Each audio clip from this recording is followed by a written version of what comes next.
ప్రస్తుతం రాష్ట్రంలో సూపర్ 6 అమలు చేయలేమంటున్న కూటమి ప్రభుత్వ వ్యాఖ్యలపై వివిధ జిల్లాల నుండి ప్రజాభిప్రాయ సేకరణ ఇప్పుడు మనం చూద్దాం. సూపర్ 6 అమలు చేయలేమంటున్న కూటమి ప్రభుత్వ వ్యాఖ్యలపై మీరు ఏమంటారన్నా? ప్రభుత్వం ఇప్పుడు సూపర్ 6 పథకాలు పెట్టింది. వాటిల్లో 3 అమలు చేశారు. ఇంకా రైతు భరోసా, అమ్మఒడి, ఫ్రీ బస్ అన్నారు. ఫ్రీ బస్ వల్ల అయితే మాకు ఆటో డ్రైవర్గా మాకు ఇబ్బంది ఫ్రీ బస్ వేయడం వల్ల. కాబట్టి ఫ్రీ బస్ అయితే మాకు అంటే మహిళకి ఇది చాలా అంటే ఉపయోగపడుతుందని. మహిళలకు ఉపయోగపడుతుంది. మహిళకి ఇంట్లో కూడా ప్రతి ఇంటికి ఆటో ఉన్నాయి.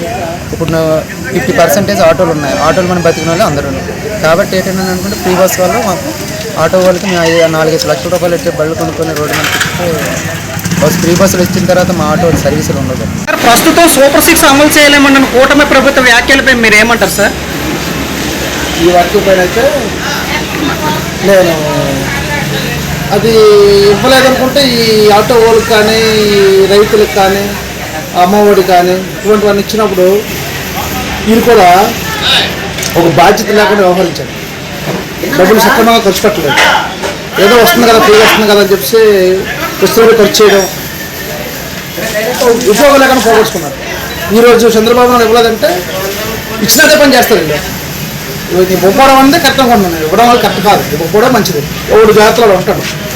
ఇచ్చిన తర్వాత వీళ్ళు దుబారా ఖర్చు చేయడం, అందువల్ల ఈ లాస్ అయ్యే తప్ప లాభం పడలేదు. అదే తల్లికి వందనం.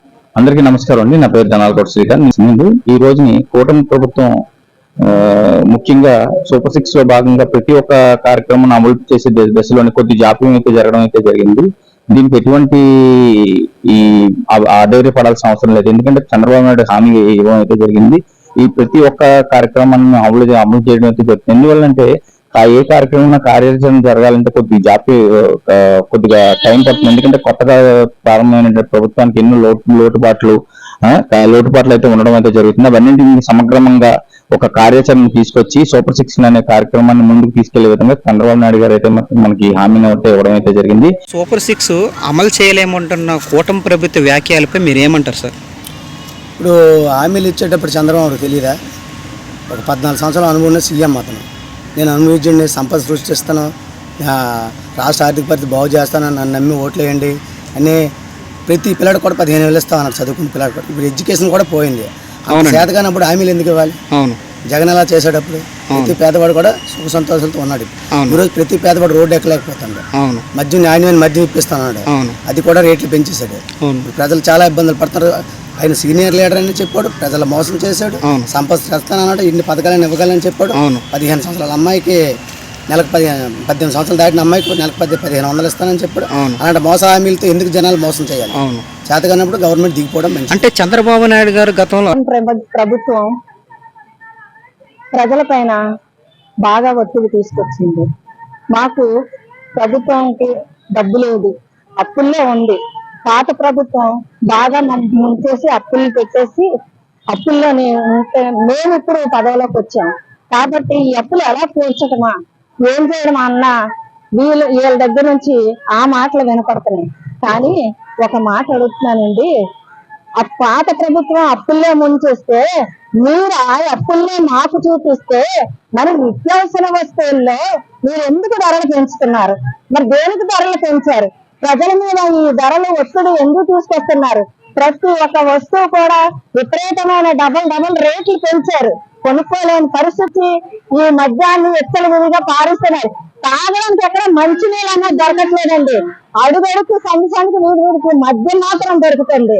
ఈ ప్రజల్ని ఉద్ధరించడానిక, ఈ ప్రజలు నడి రోడ్డు మీద తగలెట్టడానిక, దేనికంటే ఈ కూటమి ప్రభుత్వం తయారయ్యింది. ఈ మహిళల్ని పొద్దుపోతే చాలండి, బెంగండి, భయం అండి. పిల్లలు బయటకు వెళ్ళారంటే, స్కూల్కి వెళ్ళారని, కాలేజ్కి వెళ్ళారు, చిన్న పిల్ల కానించి 6 సంవత్సరాలు 5 సంవత్సరాల పిల్ల కానించి 60 ఏళ్ళ దాటిన ముసలిదాని వరకు బయటికి వెళ్తే ఏ పనికి వెళ్ళినా పాటికెళ్ళినా టయానికి రాకపోతే టెన్షన్ అండి, భయం అండి. ఇవన్నీ కారణాలు చుట్టూ తిరిగి ఏదన్నా జరిగిందనుకో ఏం చెప్తున్నారు? ఈ పోలీస్ దర్యాప్తు చేస్తారు. మద్యం ఫుల్గా తాగున్నాడు, ఈ మద్యం మత్తులో చేశాడు అంటున్నాడు. ఇదంతా ప్రభుత్వానికి తెలుస్తుంది కదా. ఈ మద్యం అనేదాన్ని వాడుతున్నారు, దీన్ని వంక పెట్టుకొని చేస్తున్నారు అని తెలుస్తుంది. ఈ మద్యాన్ని ఎలా వంక పెట్టలేదుగా ఈ కూటమి ప్రభుత్వాన్ని. కూటమి ప్రభుత్వం సూపర్ 6 అని మనకి ఎలక్షన్లో హామీ ఇచ్చింది. సో సూపర్ 6కి పథకాలు అమలు చేయాలంటే ఖచ్చితంగా ఆర్థిక వనరులు చాలా అవసరం. దాన్ని కూడా ప్రభుత్వం చంద్రబాబు నాయుడు గారు, పవన్ కళ్యాణ్ గారు అధ్యక్షున నిధులు సమకూర్చి ఖచ్చితంగా అమలు చేస్తారని భావిస్తున్నాం. అలా అయినా అమలు చేయకపోయినా పెద్ద దానివల్ల వచ్చిన ఇదేం లేదు. సూపర్ 6 పథకాలు కూటమి ప్రభుత్వం హామీ ఇచ్చింది కదండి, దాని మీద మీ అభిప్రాయం ఏంటండి? కూటమి ప్రభుత్వం సూపర్ 6 పథకాలు హామీ ఇచ్చింది. కానీ ఏంటంటే అప్పులు చేసి ఇవ్వడం కాకుండా గత ప్రభుత్వం లాగా సంపద సృష్టించి దాన్ని ప్రజలకి అందుబాటులోకి తేవాలని కూటమి ప్రభుత్వం చూస్తుంది. ఎంతో కాలం అవ్వలేదు కదా, 8 నెలలు అయిపోయింది కదా, తప్పకుండా ఇస్తామంటున్నారు. ఇస్తారనే నమ్మకం మాకు. ఇచ్చిన హామీలు నెరవేర్చుకోలేని ప్రభుత్వం కాబట్టి ప్రభుత్వాన్ని తప్పుపడతారు. మరి ఇదే హామీలు జగన్మోహన్ రెడ్డి ఇచ్చాడు. ఏదైతే హామీలు ఇచ్చాడో చెప్పినవన్నీ చేశాడు. ఇప్పుడు అతను నచ్చకే కదా ఈ కూటమి ప్రభుత్వాన్ని మళ్ళీ తీసుకొచ్చాడు. ఈ హామీలు ఏంటి